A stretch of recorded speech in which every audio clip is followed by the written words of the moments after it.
I never thought I'd find myself in a situation like this. Honestly, I thought I knew everything about my wife, about the people I trusted. But life has a way of slapping you in the face when you least expect it. It all started on a day I'll never forget, my grandmother's funeral. It was supposed to be a somber, respectful gathering of family and friends. Instead, it became the day I discovered something I never would have guessed. My wife, Lisa, and I had been married for 5 years. We had our issues, sure, but I thought we were solid. She was the kind of woman who always looked perfect, long blonde hair that shimmered in the sunlight, a smile that could light up any room. She was charming, confident, and I'd always believed she was genuinely devoted. But the longer I stood there, grief-stricken, I started noticing things that didn't add up. The funeral was held at my childhood home, a small but cozy house that my family had owned for decades. My grandmother's house. I was sitting near the front, heart heavy, when I saw her. Lisa was talking to Mark, my best friend of over 10 years. They were whispering behind the hedge just outside the open window of the living room. Their heads tilted close together, their bodies almost touching. I froze. My stomach dropped like a rock. It was strange, how casual they looked, like they weren't doing anything wrong. But I could see the way Mark's hand lingered a little too long on her waist, the way her fingers brushed his arm.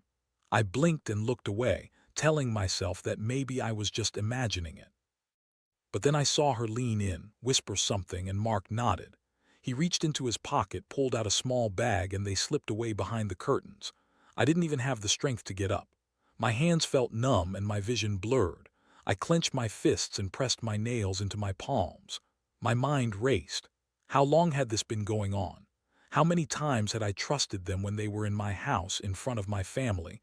I felt betrayed, humiliated. I wanted to scream, but all that came out was a hollow, bitter silence. Later that day, I managed to catch Lisa alone. I needed answers, no matter how much it hurt. She looked surprised when I confronted her, but then she smirked like she thought I was overreacting. "What are you talking about?" she said sweetly, but her eyes flickered with something cold. I grabbed her wrist hard enough to make her gasp. "Don't play dumb," I hissed. I saw you sneaking around with Mark today, during my grandmother's funeral in my house." Her face didn't change. Instead, she looked at me like I'd lost my mind. "You're paranoid," she said, voice flat. "You're upset because of your grandmother, you're tired, maybe you're just imagining things." I felt my jaw tighten. My whole body was trembling. I wanted to punch her, to shake her, but I held back. That day, I learned the truth. The woman I trusted had been lying right under my nose, behind my back, during the worst day of my life. I couldn't believe it. It felt like someone had punched me in the gut, leaving me breathless and furious. That night I sat alone in my old room, the darkness closing in on me. My mind kept replaying everything. The whispers, the looks, the little signs I'd ignored. I knew I couldn't just act on impulse, but I also knew I needed to do something. This wasn't just betrayal, it was a slap in the face when I was at my most vulnerable. She thought she'd gotten away with it, didn't she? That I'd stay silent, that I'd forget. Not a chance. I started formulating a plan, something that would teach her a lesson she'd never forget. Because if there's one thing I've learned, it's that betrayal like this isn't just about losing trust, it's about justice. And justice comes with a price. The next few days were a blur of anger, confusion, and a creeping sense of betrayal that refused to let go. I kept replaying the scene, Mark's hand on her waist, her smirk, the small bag they slipped into her purse. Every time I closed my eyes, I saw it all again, like a bad movie I couldn't shut off. I knew I had to get some concrete evidence, something undeniable if I was ever going to confront her properly. I started watching her more carefully, but I knew that wouldn't be enough. I needed something more, something that blew the lid off. I remembered that Mark kept a small apartment just a few blocks away. I'd seen him go in there once or twice, but I'd never had cause to follow him. Now I was ready. I didn't want a confrontation that could turn into a shouting match in front of everyone. I wanted proof, just enough to make her realize that I knew everything. One evening, I pretended to be busy with work, but I slipped out early. My stomach was twisted with nerves, but I told myself this was necessary. I parked outside Mark's apartment building, kept my engine running, and watched. Sure enough, about 10 minutes later, Mark pulled in with a woman I didn't recognize. She had long, dark hair and wore a coat that looked expensive. They went inside and I waited. I didn't want to be a stalker, but I had to know what was going on. I stayed in my car, watching through the window, my heart pounding in my chest. They seemed perfectly comfortable, laughing, whispering, touching. I could see the way Mark looked at her, like she was the only thing that mattered. My blood boiled. So this wasn't just a quick fling. This was something that had been going on for longer than I'd guessed. I probably spent an hour there snapping pictures with my phone, just enough to have proof. When I left, my hands were trembling. I felt dirty, like I was invading their privacy, but I told myself it was necessary. I had to confirm what I already knew. She'd been cheating on me for months, maybe longer. That night, I sat in my living room, staring at the photos. My wife's face in one, her hand on Mark's shoulder in another. I clenched my fists and felt the familiar rage bubbling up. I kept quiet, played the nice guy, but now I was ready. No more hiding, no more pretending everything was fine. I started planning my revenge. First, I had to decide how to handle this. I didn't want a messy public showdown. I wanted her to feel the sting, something that leave her questioning everything. I thought about confronting her directly, but I knew she'd deny everything, and I needed her to feel exposed, vulnerable. So I decided to give her a taste of her own medicine, in a way she wouldn't see coming. Over the next few days, I gathered more evidence, text messages, emails, and even a few recorded snippets I managed to sneak out of her phone. I wasn't proud of it, but I'd grown tired of being the fool. I wanted her to realize that I knew the truth, and I was no longer going to be blind to her lies. I also reached out to my lawyer just to understand my options, because by now I was certain I was going to make her regret this. Meanwhile, Lisa kept acting normal, as if nothing was wrong. She'd cook dinner, go out with friends, and act like she was the innocent wife. But I saw the flicker of guilt in her eyes sometimes when she thought I wasn't looking. I knew she was scared, and that made me feel a little better, because in her eyes I saw the cracks. She was starting to realize that I wasn't going to stay quiet anymore. One evening, she asked me to sit down and talk. I felt that old, familiar rush of adrenaline, like I was about to strike a blow. She looked nervous, fidgeting with her bracelet, trying to appear calm. I crossed my arms, and in a cold, steady voice I said, "I know everything. About Mark, about the sneaking around. I have the pictures, the messages, so what do you want to say?" Her face went pale. She hesitated, then finally blurted out, "You're overreacting. I don't know what you're talking about." I shook my head slowly. "No more lies. I've seen enough, and I've had enough. It's over, Lisa. I'm done trusting you." She looked like she was about to cry, but I just felt empty. I'd already decided what I was going to do. I couldn't stay married to someone I couldn't trust, someone who'd hurt me this badly. The plan was simple, but it'd be enough. I'd make her feel what I'd felt, betrayed, vulnerable, exposed. She'd regret ever crossing me. But I wasn't finished yet. Not by a long shot. I had one last move to execute, something that would push her to the edge without turning into an all-out war. I knew what I had to do, and I was ready to see it through. Because if there's one thing I've learned, it's that revenge isn't about destruction. It's about making her realize she lost more than she ever understood. The night I finally put my plan into motion, I felt like I was walking a tightrope. Every step was deliberate, calculated, and I was keenly aware that once I crossed this line, there was no going back. I wanted her to feel the sting, to understand that her betrayal had consequences she couldn't ignore. I'd been patient, silent, but enough was enough. Now, I was about to make sure she knew exactly how much she'd screwed up. I started by preparing everything quietly. I bought a few things I knew she'd notice, but not suspect, things that would create just enough chaos to make her realize I was serious. I took her phone when she wasn't looking, planted a few fake messages from Mark, and set up a hidden camera in our bedroom. I knew she'd be furious when she saw it, but I didn't care. This was about making her pay, not about being nice anymore. The moment of truth came when she came home late from work, looking tired but trying to act unaffected. I was waiting in the living room, the camera rolling, my arms crossed. When she stepped inside, I gave her a look that cut straight through her. "We need to talk," I said, voice steady but cold. She hesitated, her eyes darting around. What now? I handed her her phone. Check this out. I pressed play on the footage I'd secretly recorded.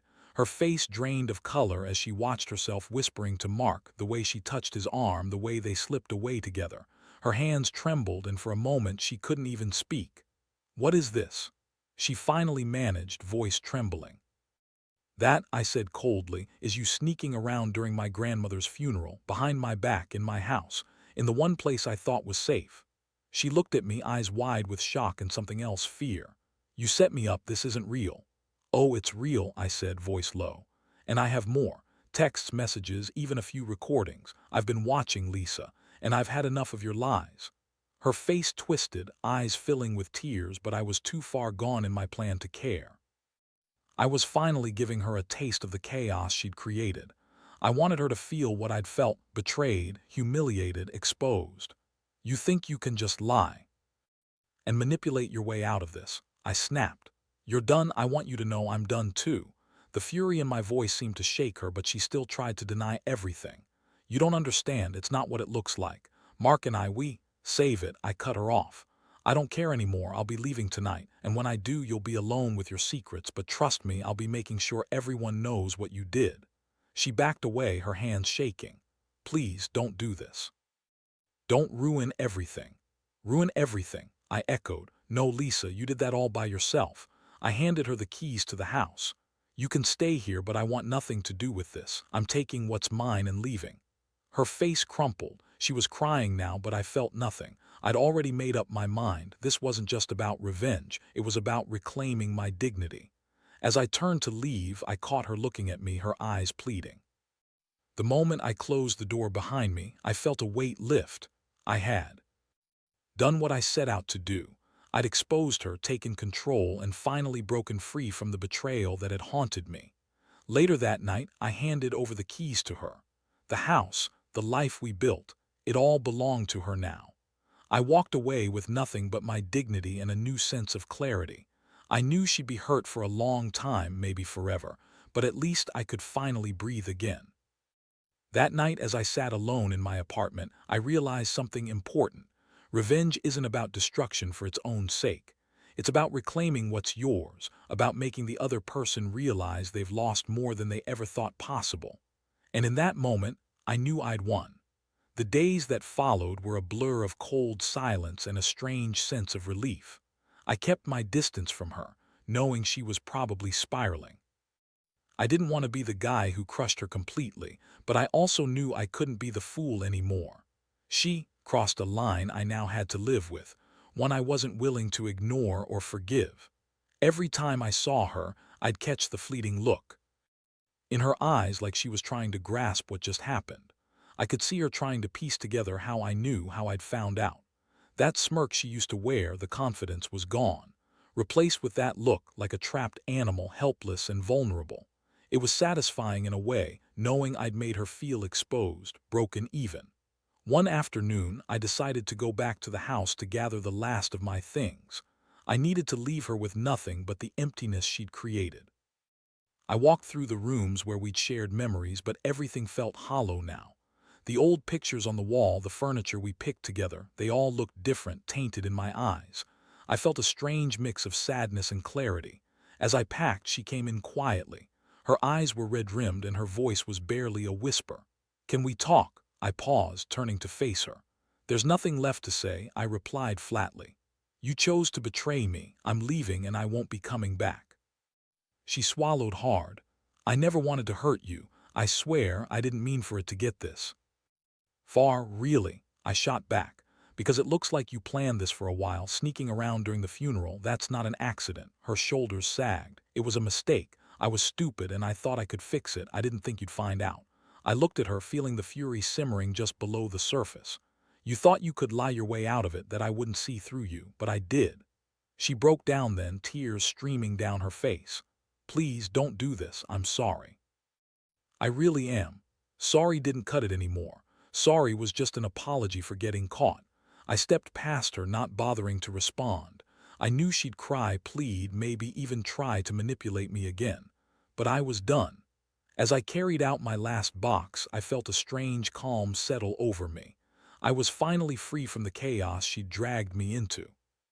Walking out that door, I realized I'd never trust her again, but I'd also learned something crucial. Sometimes, the only way to regain your peace is to cut ties completely.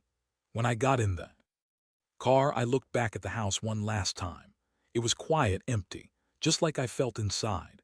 The betrayal had shattered what I thought was unbreakable, but now I was finally starting to rebuild. I started the engine, took a deep breath, and drove away, leaving the past behind. That night I slept better than I had in months. It was the first real sleep I'd had since discovering everything. I knew she'd be hurting, probably for a long time, but I also knew that I had taken back control. No more secrets, no more lies. Just me, finally free. And in that moment I understood that sometimes the only way to truly move on is to take what you need and walk away. I was done chasing shadows, done playing the fool. Now I was ready to start fresh, with a clean slate and a lesson etched deep into my mind. Be careful who you trust, because betrayal can come from the most unexpected places, and revenge isn't about destruction. It's about reclaiming yourself. The weeks after I left that house felt surreal. I was walking around like I'd been sleepwalking for years, finally awake. Every day I told myself I'd move on, but the truth was, I was still carrying that heavy weight: anger, betrayal, the sting of humiliation. I'd played my hand, and I'd made her feel the fallout, but I knew I needed to cement my victory, to make sure she understood the full scope of her actions. One evening, sitting alone at a small cafe, I realized that my plan wasn't finished yet. Sure, I'd left the house, cut ties, and walked away, but I needed one last thing, something concrete that would serve as the final nail in her coffin. Something that would make her understand that her betrayal wasn't just a fleeting mistake. It was a permanent scar. That's when I decided to take a different route. I reached out to a mutual friend, someone I trusted, one who knew the entire story. I told her everything about the evidence I'd gathered, about the plan I'd executed.